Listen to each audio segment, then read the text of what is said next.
আসসালামু আলাইকুম। বাংলাদেশ বেতার রাজশাহী স্থানীয় সংবাদ পড়ছি মহসিনা পারভিন। রাজশাহী সিটি কর্পোরেশনের আয়োজনে জাতীয় টাইফয়েড টিকাদান ক্যাম্পেইন উপলক্ষে অ্যাডভোকেসি সভা অনুষ্ঠিত হয়েছে। গতকাল নগর ভবনে সিটি হল সভাকক্ষে এ সভা অনুষ্ঠিত হয়।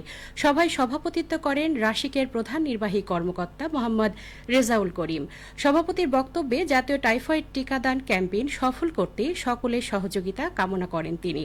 সভায় জানানো হয়, টাইফয়েড জ্বর থেকে শিশুকে সুরক্ষিত রাখতে সরকারের ইপিআই কর্মসূচির আওতায় দেশব্যাপী আগামী 12 অক্টোবর থেকে টাইফয়েড টিকাদান ক্যাম্পে 2025 কর্মসূচি পালিত হবে।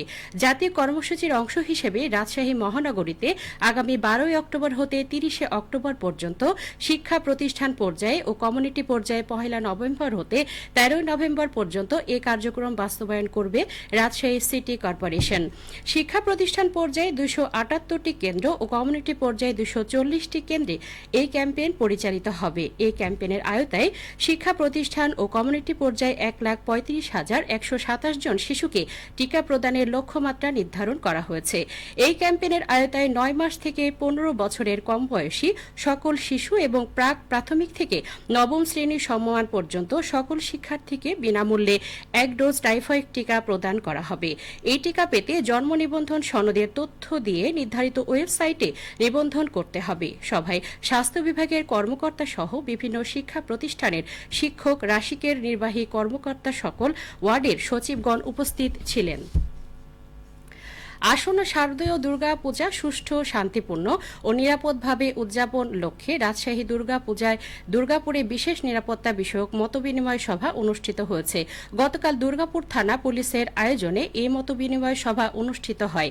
দুর্গাপুর থানার অফিসার ইনচার্জ আতিকুল ইসলামের সভাপতিত্বে প্রধান অতিথি ছিলেন অতিরিক্ত পুলিশ সুপার পুঠিয়া সার্কেল কুদরতি খোদা শুভ। এ সময় দুর্গাপুর হিন্দু বৌদ্ধ খ্রিস্টান কল্যাণ ফ্রন্টের সভাপতি সুনীল চন্দ্র প্রামাণিক, উপজেলা পূজা উদযাপন ফ্রন্টের সভাপতি প্রশান্ত সরকার ও সাধারণ সম্পাদক শিবেন্দ্রনাথ সরকার সহ রাজনৈতিক ব্যক্তিবর্গ, পূজা উদযাপন কমিটির সদস্য ও জনসাধারণ উপস্থিত ছিলেন।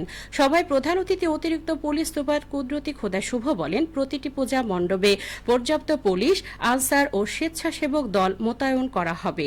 রাতভর নিরাপত্তা ব্যবস্থা বজায় রাখতে বিশেষ নজরদারি চালানো হবে। এছাড়া সম্ভাব্য অপ্রীতিকর পরিস্থিতি এড়াতে স্থানীয় জনগণকেও দায়িত্বশীল হতে আহ্বান জানানো হয়। নাটোরে নিরাপদ সড়ক চাই এর 25তম প্রতিষ্ঠা বার্ষিকী পালন করা হয়েছে। দিবসটি উপলক্ষে গতকাল বিকেলে সদর উপজেলা পরিষদে আলোচনা সভা আয়োজন করা হয়। আলোচনা সভায় বক্তারা বলেন, নিরাপদ সড়ক পরিবহন উন্নয়ন রাষ্ট্রের অন্যতম নিয়ামক। নিরাপদ সড়ক নিশ্চিত করতে সড়কের প্রাণহানি রোধ করতে হবে। এর জন্য সবাইকে ট্রাফিক আইন যথাযথভাবে মেনে চলতে হবে। নিরাপদ সড়ক চাই নাটোর জেলা শাখার সভাপতি গোলাম মোস্তফার সভাপতিত্বে আলোচনা সভায় বক্তব্য রাখেন সড়ক ও জনপথ বিভাগের নির্বাহী প্রকৌশলী কামরুল হাসান সরকার, নাটোর সার্কেলের অতিরিক্ত পুলিশ সুপার মাহমুদা শারমিন নেলি এবং নাটোর সদর উপজেলার নির্বাহী অফিসার আরিফ আদনান। আলোচনায় সভার আগে একটি শোভাযাত্রা বের করা হয়। আলোচনা সভা শেষে সাংস্কৃতিক অনুষ্ঠানের আয়োজন করা হয়। বিশ্ব বসতি দিবস উপলক্ষে বিভাগীয় কমিশনারের কার্যালয়ে মিনি সম্মেলন কক্ষে প্রস্তুতিমূলক সভা অনুষ্ঠিত হয়েছে। সভায় সভাপতিত্ব করেন বিভাগীয় কমিশনার খন্দকার আজিম আহমেদ। প্রস্তুতি সভার সিদ্ধান্ত অনুযায়ী আগামী 6 অক্টোবর সকাল 10টায় রাজশাহী বিভাগীয় কমিশনার কার্যালয় হতে একটি বর্ণাঢ্য র্যালি বের হয়ে প্রধান প্রধান সড়ক প্রদক্ষিণ করে বিভাগীয় কমিশনার কার্যালয়ে গিয়ে শেষ হবে। পরে সকাল 10:30টায় বিভাগীয় কমিশনার কার্যালয়ে সম্মেলন কক্ষে দিবসটির প্রতিপাদ্যের উপর একটি আলোচনা সভা অনুষ্ঠিত হবে। উল্লেখ্য, প্রতি বছর অক্টোবর মাসের প্রথম সোমবার বিশ্বব্যাপী দিবসটি উদযাপন করা হয়। দিবসটির এবারের প্রতিপাদ্য পরিকল্পিত উন্নয়নের ধারা, নগর সমস্যায় সাড়া। রাজশাহী বিশ্ববিদ্যালয়ে আন্তঃবিভাগ ক্রীড়া প্রতিযোগিতার উদ্বোধন করা হয়েছে। গতকাল বিশ্ববিদ্যালয় স্টেডিয়ামে এই ক্রীড়া প্রতিযোগিতার উদ্বোধন করেন উপাচার্য প্রশাসন প্রফেসর মোহাম্মদ মাইনুদ্দিন। প্রতিযোগিতা উদ্বোধন করে উপাচার্য প্রশাসন তার বক্তব্যের প্রতিযোগিতায় অংশগ্রহণকারী দলসমূহকে প্রত্যেক খেলোয়াড় সুলভ মনোভাব নিয়ে প্রতিযোগিতায় অংশগ্রহণের আহ্বান জানান।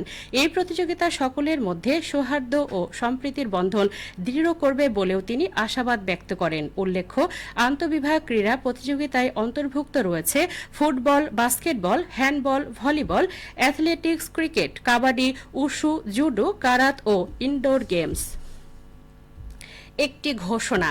মাগরিব নামাজের আজান প্রচারের সুবিধার্থে আজ থেকে বাংলাদেশ বেতার রাজশাহীর সন্ধে 6টা 5 মিনিটের স্থানীয় ইংরেজি সংবাদ 5টা 45 মিনিটে প্রচারিত হবে। সবশেষে আবহাওয়া। আজ দুপুর 12টায় রাজশাহীতে তাপমাত্রা ছিল 26.4 ডিগ্রি সেলসিয়াস। এ সময় বাতাসে আপেক্ষিক আর্দ্রতার পরিমাণ ছিল 97%। রাজশাহী ও পার্শ্ববর্তী এলাকায় আজ সূর্যাস্ত সন্ধে 6টা 9 মিনিটে। সংবাদ শেষ হলো। আমাদের পরবর্তী সংবাদ দুপুর 2টা 5 মিনিটে।